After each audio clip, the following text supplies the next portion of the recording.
오늘은 리마를 거쳐 나스카로 가기 전에 페루에서 시작되어 번성했던 여러 문명을 간단히 살펴보고 여행을 하는 것이 도움이 될 것 같습니다. 이 문명들은 잉카 훨씬 이전의 문명으로 보는 것이 적당할 것 같네요.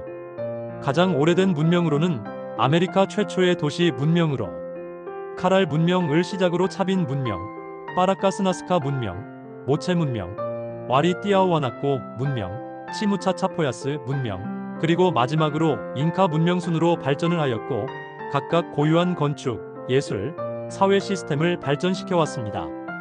고대 초기 기원전 3000년에서 1800년 숲의 계곡에서 시작된 카랄 문명은 아메리카에서 가장 오래된 도시 문명으로 피라미드, 원형 광장, 피리 등의 악기가 발견이 되었고 유적지로는 숲의 계곡에 카랄 유적이 남아 있습니다. 차빈 문명은 기원전 900년에서 200년까지 안데스 고지대에서 발달한 문명으로 종교 중심의 신권 사회였다고 하는데 특징으로는 복잡한 신상, 섭조 신전, 상징적인 도상학 등이 있으며 유적으로는 차빈대 우안따르가 있습니다. 고대 중기는 기원전 200년에서 기원 후 600년까지로 보고 있는데 파라카스 문명은 기원전 800년에서 기원 후 200년까지 남부 해안에서 번성을 하였으며 정교한 직물과 두개골 변형 그리고 독특한 무덤 구조를 가지고 있습니다. 나스카 문화는 기원전 200년에서 기원 후 600년 정도까지 남부 해안 사막지대에서 번성을 하였는데 나스카 라인이라는 거대한 지상도를 사막 위에 남겼으며 세라믹 도자기와 칸탈록 수로라고 하는 지하관계 수로를 만들어 사막에서의 문화를 꽃피웠다고 합니다. 모체 문명은 기원 후 100년에서 700년까지 페루 북부 해안에서 발달된 문명으로 전쟁 중심의 사회로 볼 수가 있으며 피라미드형 사원을 건축하였고 정교한 금, 은 세공과 세라믹 토기의 기술이 발달하였습니다. 유적으로는 뜨루히오 부근의 태양의 피라미드와 달의 피라미드가 있습니다. 기원 후 600년에서 1200년까지를 후기 문명으로 보고 있고 그중 와리 문명은 600년에서 1100년까지 안데스 고원에서 발달한 문명인데 중앙 집권적인 제국으로 광범위한 도로망과 행정체계를 갖추고 있어서 잉카 제국의 전신으로 평가되고 있으며 아야쿠초에 있는 와리 유적과 쿠스코 인근의 삐끼악다 유적을 남기고 있습니다. 띠아우아나꼬 문명은 500년에서 1000년 사이 뿌노와 볼리비아의 띠띠카카 호수 주변에서 번성하였으며 거대한 석조 건축과 태양의 문, 고지대수로 시스템을 이용한 농업이 발달하였고 유적지로는 페루와 볼리비아 국경에 있는 띠아우아나꼬 유적이 유명합니다. 잉카 직전의 문명으로는 치무 문명이 있었으며 900년에서 1470년까지 북부 해안에서 발달을 하였으나 1470년 잉카의 정복을 당하게 되는데 당시 치무의 수도는 찬찬이었으며 아메리카 최대의 아도비 즉 흑벽돌로 이루어진 도시였습니다. 차차포야스 문화는 800년에서 1470년 북부 안데스 문명으로 일명 구름의 전사들이라 불리워졌으며 절벽에 무덤을 만들고 원형 주택이 특징입니다. 이번 영상은 리마를 거쳐 이카, 파라카스, 나스카로 여행을 해볼까 합니다. 리마는 현재 페루의 수도로 행정의 중심입니다. 그렇다면 리마가 생기게 된 배경은 무엇일까요? 그것은 스페인의 잉카 제국 정복과 깊은 관련이 있다고 하는데 1533년 잉카를 정복한 피사로는 잉카 제국의 수도인 쿠스코가 정말 싫었습니다. 가장 중요한 이유는 스페인 본국과의 해상교역에 쿠스코 지역은 최악의 조건이었고 더구나 고산증은 조금만 과하게 움직여도 숨이 턱턱 막히고 머리가 지끈거리니 더욱 힘이 들었겠지요. 그리하여 피사로는 식민지 수도를 건설하기 위해 새로운 전략적 요충지를 물색하던 중 자신이 원하는 조건을 충족하는 리마강 유역을 최종 후보지로 선택을 하게 됩니다. 리마는 쿠스코와 달리 해안에 위치하여 기후가 온화하여 생활하기가 편리했으며 특히 까야오항을 통해 잉카의 금과 은을 비롯한 자원을 유럽에 보내고 필요한 물품과 병력을 공급받기가 쉬웠습니다. 이러한 이유로 1535년 1월 18일 이곳에 도시 건설을 시작하고 이곳을 왕들의 도시라고 명명했으나 그 후 시간이 지나면서 주변에 흐르는 리마강의 이름을 따서 리마라고 불리게 되었습니다. 리마는 곧 페루 부항령의 수도가 되었고 스페인 식민지 통치의 중심 도시로 번성하게 되었고 현재까지 이어져 오고 있습니다. 지금은 구시가지와 신시가지로 나누어지고 있으며 대통령궁과 대성당이 있는 아르마스 광장 주변을 구시가지라고 하고 당시에는 이러한 광장에 있는 주변의 건물들은 모두가 관공서였다고 합니다. 대성당의 우측에 있는 건물이 대통령궁으로서 정오가 되면 궁을 지키는 근위대의 교대식이 또 하나의 볼거리가 되고 있죠. 대성당은 프란시스코 피사로가 1535년 리마를 건설하면서 성당 부지를 정하여 1538년 건설이 시작되었으나 여러 차례의 지진으로 손상이 되어 18세기에 지금의 모습으로 재건이 되었고, 르네상스와 바로크, 신고전주의 양식이 혼합이 된 형태입니다. 성당의 입구로 들어가면 오른쪽에 정복자 프란시스코 피사로의 유해가 안치된 석관이 있어 역사적 상징성을 더하는데, 예전에 원주민 대통령인 톨레도 대통령 당시 정복자의 유해를 페루에 둘 수 없다고 하여 성당에서 치우려 하였으나 모든 권력의 중심에 서 있는 백인들의 반대로 수포로 돌아간 적이 있습니다. 대성당 옆쪽으로 도보 5분 거리에 산 프란시스코 성당이 있는데, 이 성당 또한 꼭 들려보시면 좋을 듯합니다. 17세기 중반에 건축된 프란치스코 수도의 수도원으로서 1988년 유네스코 세계문화유산으로 지정이 되었으며, 이 성당에는 수도원 도서관에 약 2만 5천 권 이상의 고서와 희귀본이 소장되어 있어서 식민지 시대 지식의 보고로 평가되고 있습니다. 그리고 이곳에는 신자들 약 7만 명의 유골이 묻혀있는 지하 무덤인 카타쿰바가 있는데, 카타쿰바스는 로마 시대 초기에 황제 숭배 거부, 비밀스러운 모임, 로마 전통 종교 행사에 불참을 한다는 이유로 네로 황제 때부터 디오클레티아누스 때까지 여러 황제에 의해 기독교의 탄압과 순교가 이루어지면서 이곳 지하 무덤을 활용하여 기독교인들이 신앙을 이어갔던 곳입니다.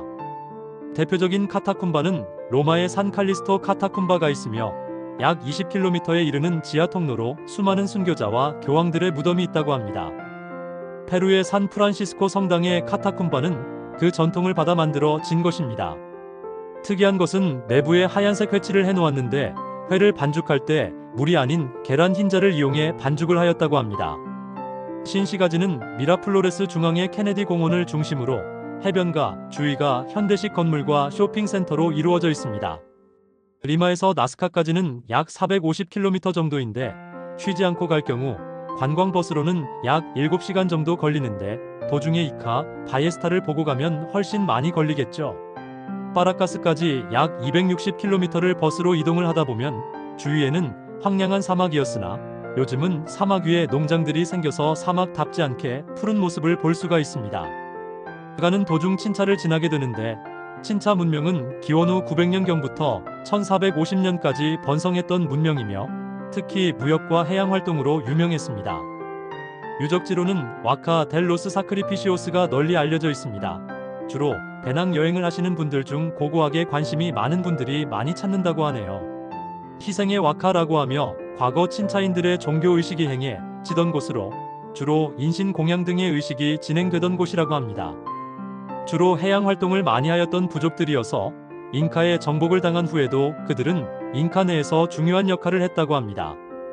친차 지역은 유적지 외에도 면화 재배, 포도 재배와 와인 생산으로 유명한데, 특히 피스코라고 하는 포도 증류주는 칠레와 서로 자기네가 원조라고 광고를 할 정도로 유명합니다. 피스코 샤워라고 하는 달콤하면서도 새콤한 칵테일은 한 번쯤 경험해보시는 것도 여행의 큰 묘미가 아닐까 싶습니다. 은근히 독한 칵테일이라 맛만 보시는 걸로. 파라카스에 도착을 하면 배를 타고 방문을 할 수 있는 곳이 바이에스타 섬입니다. 일명 물개섬이라고 하는데, 풍부한 야생동물 덕분에 가난한 사람들의 갈라파고스 또는 페루의 갈라파고스라고 불리기도 하며, 이 섬에는 바다사자, 훔볼트 펭귄, 펠리컨, 그리고 수많은 바다새들의 서식지로 널리 알려져 있죠. 남극에 사는 훔볼트 펭귄이 훔볼트 한류를 따라 올라와서 여기서도 서식을 하고 있다는 것이 특이한 점입니다. 섬 전체가 조류 배설물인 구아노로 하얗게 뒤덮여 있는 모습을 볼 수 있는데, 이 구아노는 한때 페루의 주요 수출품이었습니다. 바이에스타 섬으로 가는 도중에 왼쪽에 파라카스의 거대한 모래 언덕에 새겨진 거대한 촛대 모양의 지상화 엘 칸델라브로를 볼 수가 있습니다. 나스카 라인과 비슷한 시기에 만들어진 것이라고 추정을 하는데, 목적과 기원에 관해서는 아직도 많은 논쟁이 있습니다. 뱃사람들의 이정표라는 설이 가장 유력하다고 하네요. 근래에 많은 양은 아니지만 비가 자주 내리는 편이라 관리에 신경을 많이 쓰고 있다고 합니다. 바이에스타 섬은 페루 국립해상공원으로 지정이 되어 있어 섬에 직접 상륙할 수는 없고 보트에 탑승한 채로 섬을 돌며 관광을 하게 됩니다. 조류의 배설물인 구아노는 6년마다 사람들이 들어가서 약 2개월 정도 채취를 한다고 합니다. 파라카스 문명은 기원전 800년에서 기원 후 200년경까지 번성을 하였던 선잉카 문명이었으며 선명한 색상을 가진 고대 직물과 두개골 변형의 관습, 그리고 특이한 것은 이때부터 이미 두개골 수술이 유행을 하였다는 점이지요. 특히 두개골을 길게 변형시키는 풍습은 신분과 계급의 상징이라고 추정이 되고 있고, 어릴 때부터 머리에 나무판으로 묶어서 두개골을 길게 늘였는데 나이가 들면서 뇌에 물이 차서 죽는 경우가 많았다고 합니다. 또한 당시에는 두개골이 전쟁 등으로 인하여 함몰이 되거나 하면 직접 수술도 하였다고 합니다. 당시 전쟁 무기가 거의 돌망치, 돌팔매질 등이었거든요. 함몰된 뼈를 잘라내고 금이나 은으로 덮는 형식의 수술이 많았고, 수술 후 생존을 했다는 증거도 발견이 되고 있습니다. 대규모 공동묘지 네크로폴리스에서 발견되는 미이라는 직물로 감싸져 있었으며 피라미드 형태로 쌓여 있었다고 합니다. 참고로 리마를 기준으로 남쪽의 미이라는 앉은 상태이고 북쪽은 누운 미이라가 일반적이었다고 합니다.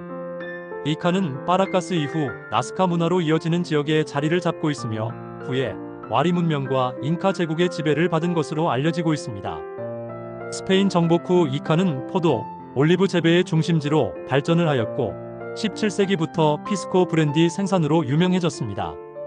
이러한 광대한 농작물을 재배하기 위해 필요한 일소는 잉카 제국에서 사용하던 미타 제도가 변형이 되어 원주민에게 강제로 갚지 못할 빚을 지우고 백인들 소유의 토지에 종속시켜 임금 없이 평생 노예처럼 부렸던 아시엔다 제도가 생기게 되죠. 이로 인해 원주민들의 인구 감소가 급격히 진행이 되었으며 후대에는 아프리카 노예들이 강제로 잡혀와 원주민을 대신하게 되었다고 하는데, 지금도 이카 지역이 유난히 흑인들이 많은 이유 중 하나입니다. 또한 지금도 이곳은 면화 재배가 유명하여 거의 전량을 미국으로 수출을 한다고 합니다. 이제 이카에서 유명한 도시 내 사막인 와카치나를 둘러보게 되는데, 리마와 나스카 사이에 위치한 독특한 사막 오아시스입니다. 유적은 아닌데 사막 한가운데 오아시스를 중심으로 조그만 마을이 형성이 되어 있고 거대한 사구 모래 언덕으로 둘러싸여 있으며 아메리카의 오아시스라고 불립니다. 이곳에서 사막 버기 투어와 샌드보딩 등 짜릿한 액티비티를 즐길 수 있는데, 사막에서 서쪽 하늘에 노을이 지는 모습은 정말 장관이며 버기 투어와 사막의 석양은 긴 여정의 피로와 스트레스가 잠시나마 해소가 되리라 생각합니다. 나스카 라인은 남부 팔파 사막 지역에 넓게 분포하고 있는데 약 450제곱킬로미터의 광대한 평원에 크고 작은 지상화만 350개에서 400개 정도가 되고 직선만 해도 약 800개 정도가 된다고 합니다. 만들어진 목적에 관하여는 아직 밝혀진 것이 없지만 물과 풍요를 기원하는 제2의 일환, 일종의 거대한 달력, 신성한 행렬과 재래가 이루어진 장소라는 설들이 있고, 그림은 세 가지로 구분이 되는데 직선과 기하학적 도형, 그리고 동물들이 대부분이며 일부 직선은 산능선에서 특정 별의 출몰과 정렬을 한다는 연구 보고도 있습니다. 동물 지상화를 보면 가장 큰 펠리컨의 경우 285m가 되며 펜 아메리카 고속도로에 의해 꼬리가 잘린 도마뱀 180m, 콘돌 135m, 벌새 93m 등의 그림들과 추상적인 모양의 사람 등 다양한 추상적 무늬와 식물의 도형들이 발견이 되었습니다. 이 지역에 이러한 그림이 아직도 그 형체를 유지하고 있는 이유는 1년 강수량이 20mm도 채 안 되는 지역이고 바람이 거의 없어서 풍화에 의한 침식도 거의 불가능하기 때문입니다. 이곳의 지질은 표면에 있는 돌들은 산화철이 풍부해서 항상 붉은색을 띠는데 겉에 갈색 자갈층을 걷어내면 그 아래는 하얀 석회질 토양이 드러나기에 자갈층을 걷어내어 옆에 쌓아두는 방식으로 이러한 그림이 이루어졌다고 하고, 평균 깊이는 대략 10cm에서 15cm로 살짝만 걷어내어도 형체가 뚜렷이 보이게 됩니다. 이러한 그림들은 지상에서는 거의 구분이 안 되고 최소한 300m 이상 상공으로 올라 가야만 선명한 모습을 구분할 수가 있습니다. 이러한 나스카는 스페인 식민지 시대에 이미 일부 선과 도형이 언급은 되었으나 단순히 도로 혹은 행렬용 길 정도 로만 연대기 크로니카에 기록이 될 정도였습니다.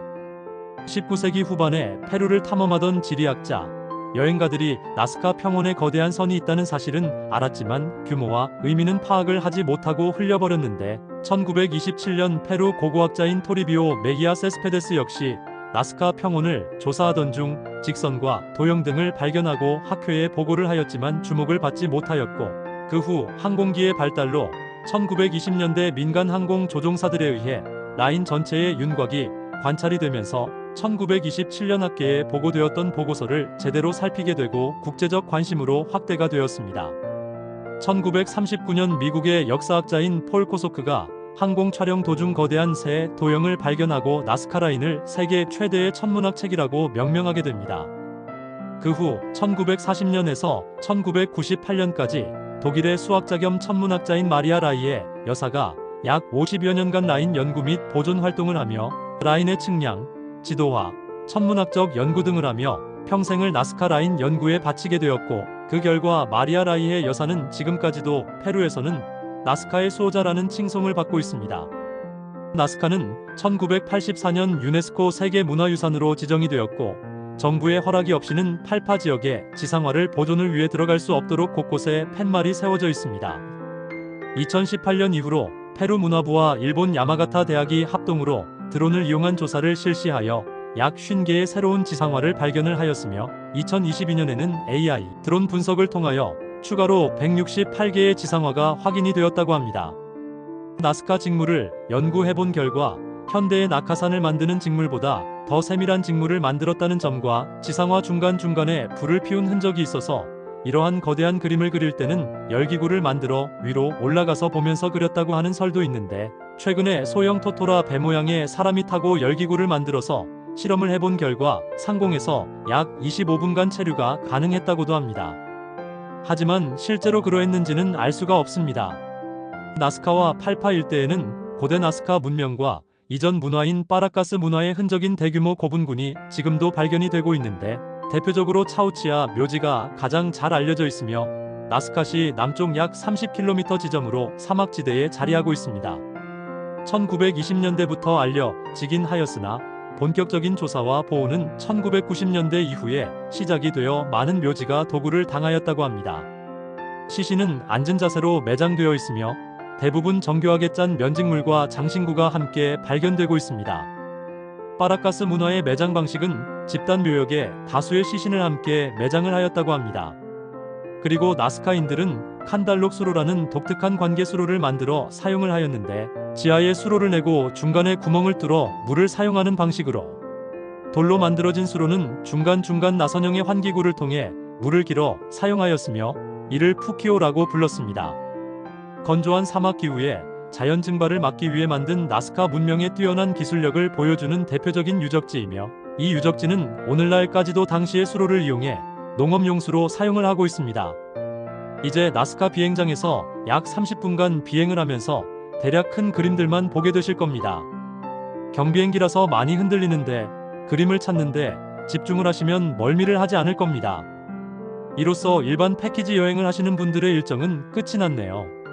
과거에 제가 현지 가이드를 하면서 진행을 했던 일정대로 영상을 만들어 보았습니다.